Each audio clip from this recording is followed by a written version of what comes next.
Somewhere in the Rocky Mountains, at 10,000 feet above sea level, sits a 1997 Ford F-150 that has done something almost no vehicle on Earth has done. 487,000 miles. Not kilometers, miles. When a mechanic finally popped the hood and pulled the valve cover, he expected to find a worn-out, scarred engine, the kind of carnage you'd expect after nearly 500,000 miles of mountain driving. Instead, the cam lobes looked almost factory new, barely a scratch. The kind of wear pattern you'd expect on a truck with 40,000 miles, not 487,000. So here's the question that should bother every car owner reading this. Why does your car start falling apart at 150,000 miles when this one made it past 487,000? The answer isn't a $5,000 engine rebuild. It isn't synthetic motor oil.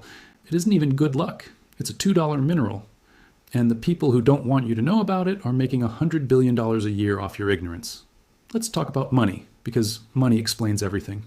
The automotive repair and maintenance industry in the United States alone generates over $100 billion every single year. Engine-related repairs, worn pistons, scored cylinder walls, damaged cam lobes, spun bearings, account for roughly $25 billion of that annually. Think about what that means. Every time your engine wears out prematurely, someone is getting paid. The repair shop gets paid. The parts manufacturer gets paid. The dealership gets paid. There's an entire ecosystem of profit built on the simple, uncomfortable fact that your engine is supposed to wear out. Now ask yourself, if there existed a compound, widely available, dirt cheap, and proven by decades of industrial research, that could dramatically slow that wear, would that industry want you to know about it? The answer, as you've probably already guessed, is no. The story of this mineral doesn't start in a laboratory. It starts much earlier, 14th century Japan. Master swordsmiths in feudal Japan were producing blades of legendary quality, katanas that held their edge through hundreds of strikes without shattering. Historians and metallurgists studying these blades centuries later found trace evidence of molybdenum compounds in the steel and in the finishing treatments used on blade surfaces. The swordsmiths didn't know what it was chemically, they just knew it worked. Fast forward to 1885 in rural Norway. Farmers working in the mountainous terrain of Telemark began noticing a strange dark mineral embedded in the rock faces. A soft, almost greasy-feeling stone that left dark marks on your fingers, like a crude pencil. Locals started calling it simply pencil stone. These weren't scientists. They were practical men with practical problems. Daes, their wagon axles, were grinding themselves to pieces on the brutal Norwegian terrain. Constant friction, constant wear, constant replacements. On a whim, someone ground up the pencil stone and packed it into a wheel axle. The results were remarkable enough that word spread through the farming communities. Axles lasted longer, wheels ran cooler. The grinding sound disappeared. Nobody could explain why. They just knew the pencil stone did something to friction that nothing else could do. What those Norwegian farmers had accidentally stumbled onto was molybdenite, the raw ore form of what we now know as molybdenum disulfide, or MoS2. So what exactly is molybdenum disulfide, and why does it work so well? MoS2 has a crystal structure unlike almost any other naturally occurring material. It forms in flat, hexagonal layers. Imagine a stack of playing cards, each card being only a few atoms thick. When these layers are placed between two moving metal surfaces, they slide against each other instead of letting the metal surfaces slide against each other. The result? Friction drops dramatically. Metal-to-metal contact is almost eliminated. Wear slows to a fraction of what it would be otherwise. This is why industrial manufacturers have used MoS2 for decades in aerospace components, military hardware, and high-performance machinery, anywhere that catastrophic friction failure is not an option. And here's the part that should make you genuinely angry. You can buy 100 grams of pure MoS2 powder on Amazon right now for under $3. That 100 grams is enough for 5 to 7 engine treatments, which means each treatment costs you roughly 50 cents, against a $25 billion industry built on your engine wearing out. The pencil stone, those Norwegian farmers found in 1885, is sitting in a warehouse right now, available for next day delivery, cheaper than a piece of chewing gum, and most car owners have never heard of it. That's not an accident. By the time the First World War broke out in 1914, molybdenum had quietly moved from Norwegian farm wagons into something far more serious, the armories of nations. German metallurgists had discovered that adding molybdenum to steel produced armor plating of extraordinary quality, harder, tougher, and significantly lighter than the manganese steel everyone else was using. German tank armor and artillery component, TS made with molybdenum reinforced steel were demonstrably superior to Allied equivalents in field testing. The Allied command's response tells you everything about how seriously they took this discovery. Molybdenum was formally classified as a strategic military resource. Not a useful material, not a helpful additive. A strategic resource placed in the same category as oil, coal, and gunpowder. Nations that controlled molybdenum supply controlled the quality of their armored fighting vehicles. Supply lines were targeted. Mines were protected by military garrison. The mineral that Norwegian farmers had been packing into wagon axles 20 years earlier was now being fought over by the most powerful armies on Earth. But the truly extraordinary story came in the Second World War. Picture this scenario. A WWII American fighter pilot, somewhere over the Pacific or Europe, takes enemy fire.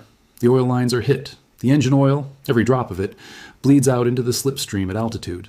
What happens next, by every law of mechanical physics, should be catastrophic. Metal grinding on metal at thousands of RPM with zero lubrication. Seizure, fire, a dead engine, a helpless aircraft, and a pilot with very few options. Except, in documented cases with aircraft that had MOS2 treated engine components, the engine kept running, not forever, not at full power, but long enough. Long enough for the pilot to reduce throttle, lose altitude, find a field or a runway or a stretch of beach, and put the aircraft down in one piece. Investigators examining these engines afterward found something that contradicted everything they understood about lubrication.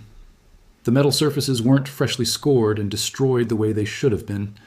The MOS2 that had bonded to the metal during normal operation had essentially become the lubricant, a dry, solid film that kept friction at survivable levels, even with no oil present at all. The US military did not release this information to the public.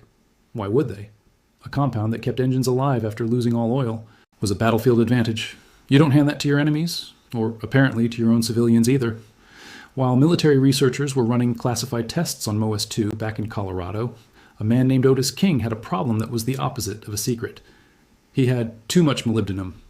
The Climax mine, sitting at nearly 11,000 feet in the Colorado Rockies, had been pulling molybdenite ore out of the mountain since the early 1900s.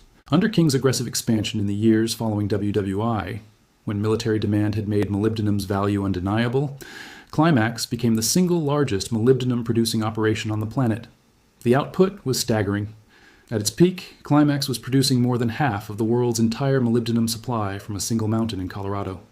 Local miners, with the irreverent humor that comes from genuinely hard physical labor, had their own name for the relentless, all-consuming operation and its seemingly inexhaustible ore body. They called it Molly be damned. The nickname stuck, and while the miners were laughing about it, the material they were pulling out of that mountain was quietly making its way into some of the most important engineering projects in human history, including one that would define the 20th century entirely. Here is a fundamental problem that NASA engineers faced in the late 1960s while designing the Apollo Lunar Module. Liquid oil doesn't work in space. In the vacuum of space, conventional liquid lubricants simply evaporate. They flash off into nothing. The temperature swings on the lunar surface range from plus 250 degrees in direct sunlight to 200 degrees in shadow. No liquid lubricant on Earth can remain stable across that range. And on the Moon, there's no atmosphere to help with heat transfer. No moisture, nothing. If NASA used conventional oil-based lubrication on the moving parts of the lunar module, the landing gear deployment mechanisms, the hinges, the joints, those parts would seize up, possibly on the way down, possibly on the way back up. Seizing on the way back up meant the astronauts never came home. NASA's solution was MOS2. The landing gear of the Apollo Lunar Module used Molybdenum Disulfide-based dry film lubricant on its critical moving components. MOS2 doesn't evaporate. It doesn't freeze. It doesn't care about vacuum. It had been bonded directly to the metal surfaces, and it simply worked, in one of the most hostile mechanical environments ever engineered for. Neil Armstrong's landing gear deployed correctly on July 20th, 1969, in no small part because of a mineral Norwegian farmers discovered in the 1800s. So when someone asks whether MOS2 really works in an engine, whether it's proven science or just marketing language on a bottle, the answer is straightforward. It worked on the Moon. It worked in aircraft flying with no oil. It worked in the armored vehicles of 2 world wars. Your commute to work is not a particularly demanding test case.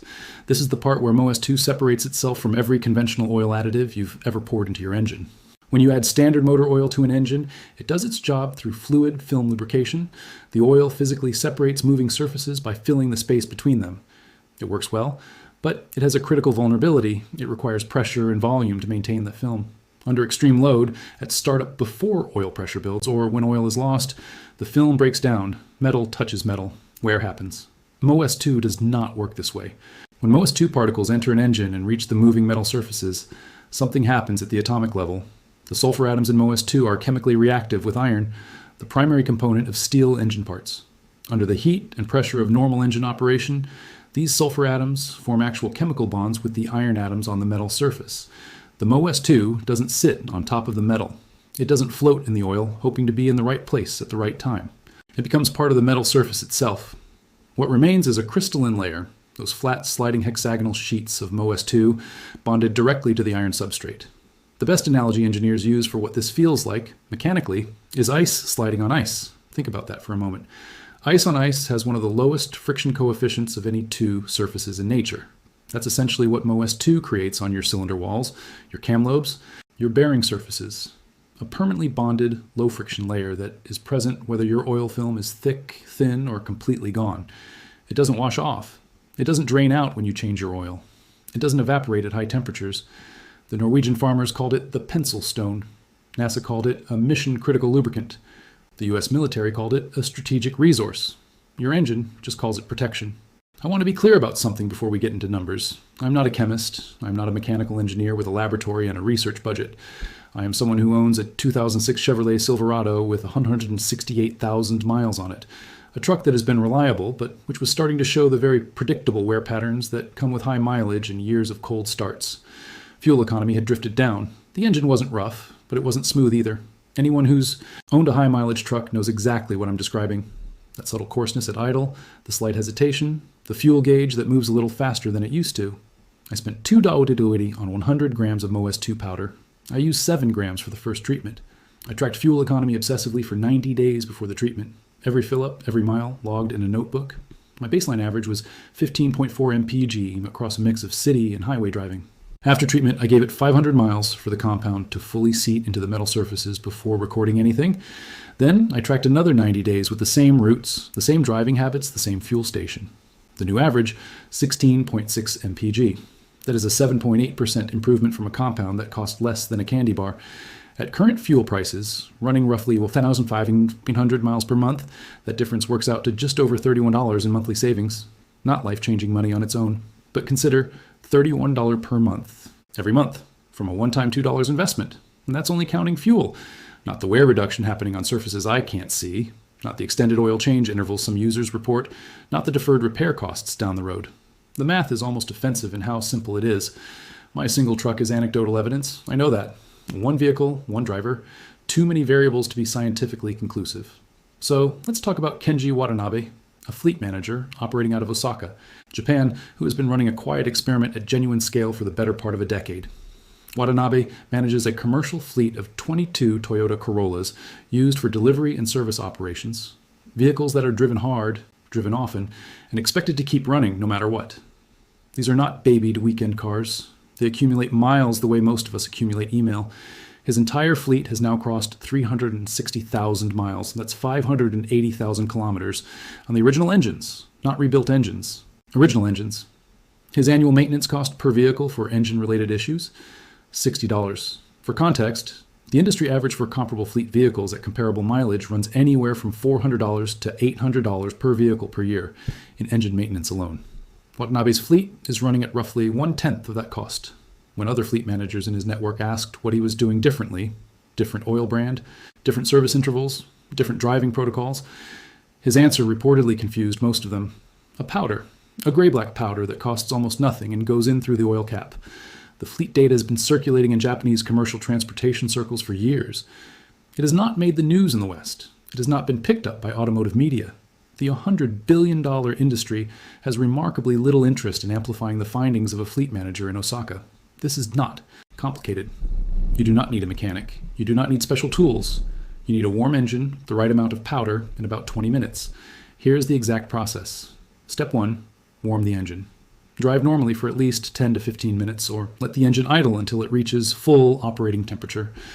You want the oil warm and circulating freely. This matters because warm oil carries the MoS2 particles more effectively to the surfaces that need them, and the heat helps initiate the bonding process between the sulfur atoms and the iron surfaces. Step 2, measure your dose. The correct amount depends on your engine size.